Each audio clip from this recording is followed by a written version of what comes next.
ата бабаларыбыздан илгертен айтылып кеткен арча бешикти алып келип отурабыз.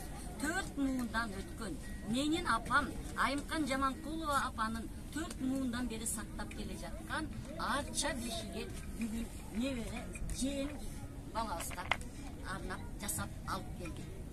Бул бешик арчадан жасалган. Өзүңүздөр көрүп турасыздар. Бир да мык кагылган эмес. Кийинки күндөрү гана бир аз баягы заман өтүп кичине кыйшайып бир анча мынча жери оңдол болсо, мунагы аса таяктарынын баарысы көк менен көктөлгөн. Дайыма биздин жигиттерибиз тайлары мергенчилик кылып жүргөндүктөн моминтип эчкинин терисинен, уйдун терисинен, жаныбарларыбыздын терисинен сыз өтпөсүн деп аштап тартып келишкен. Мындан сыз өтпөйт, жумшак болот, белине ыңгайлашкан.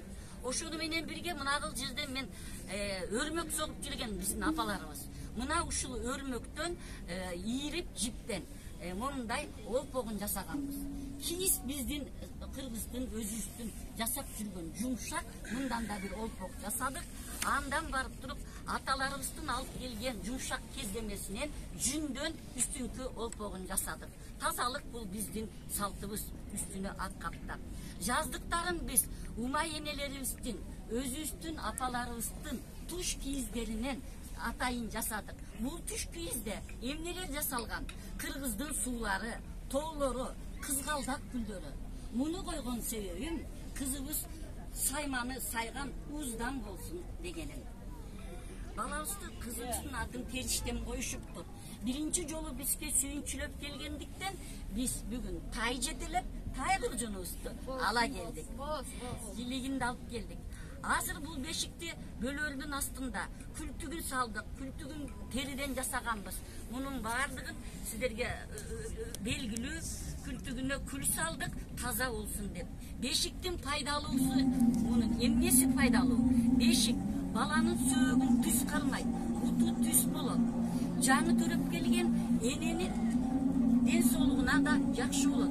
Бир күндө 2 сааттан 2 жолу уктаса, 4 саатта эненин колу бош болуп, кир коорун жууганга да жетишет. Ден соолугу дагы жакшы болот.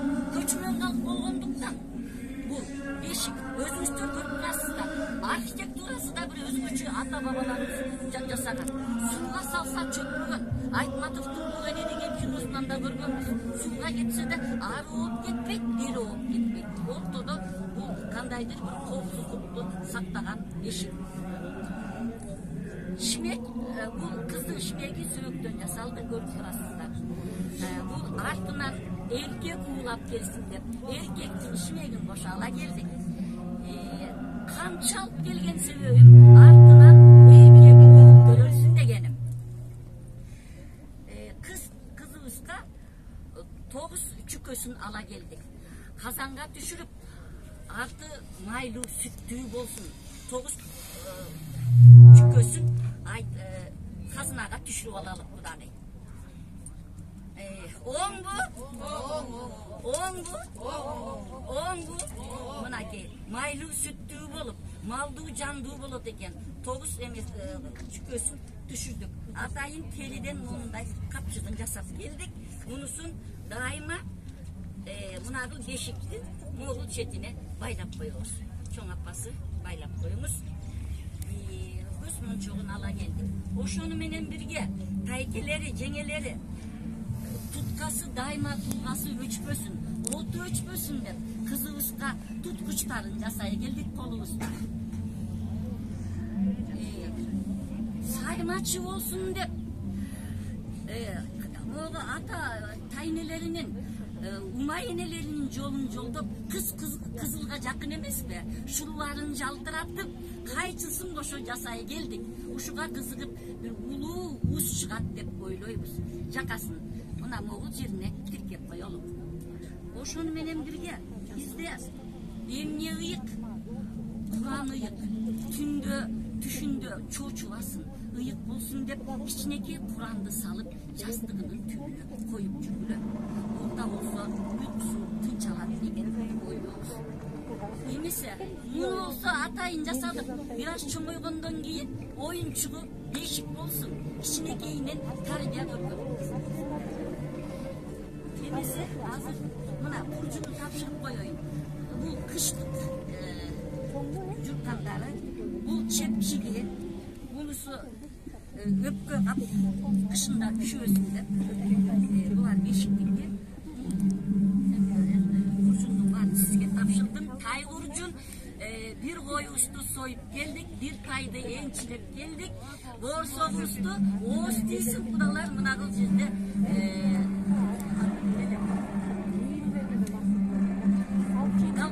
Kalın jasaydı. Alas,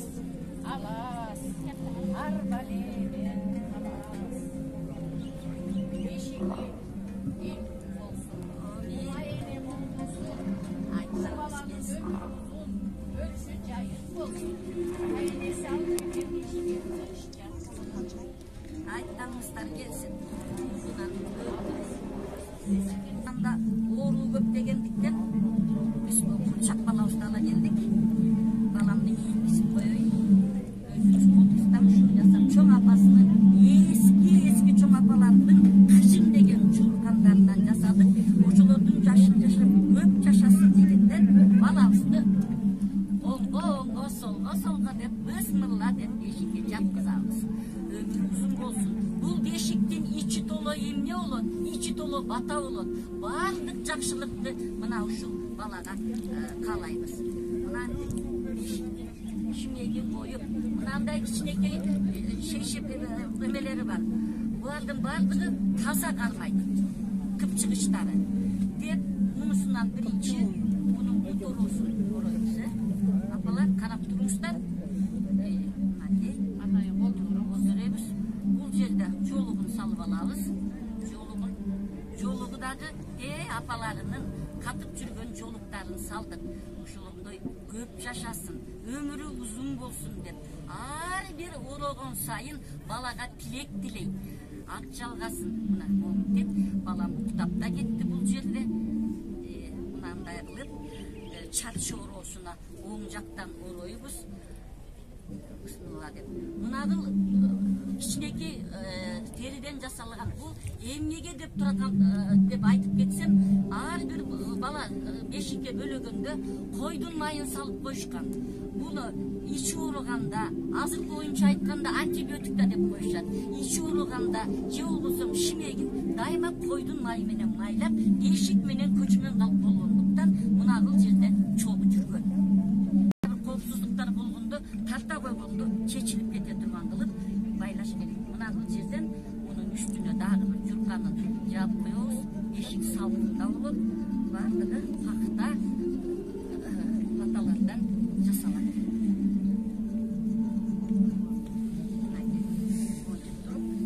Байлаганда аларды чечиле турган кылып байлап коебуз.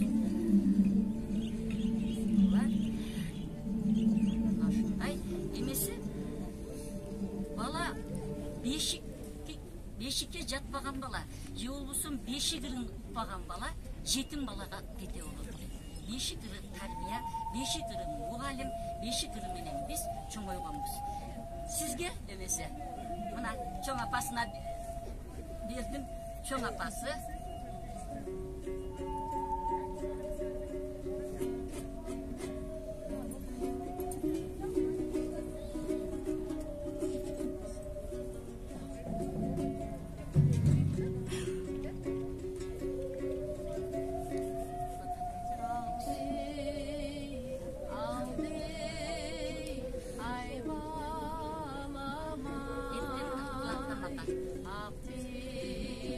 Bal soyup geldi, hep tatlılar.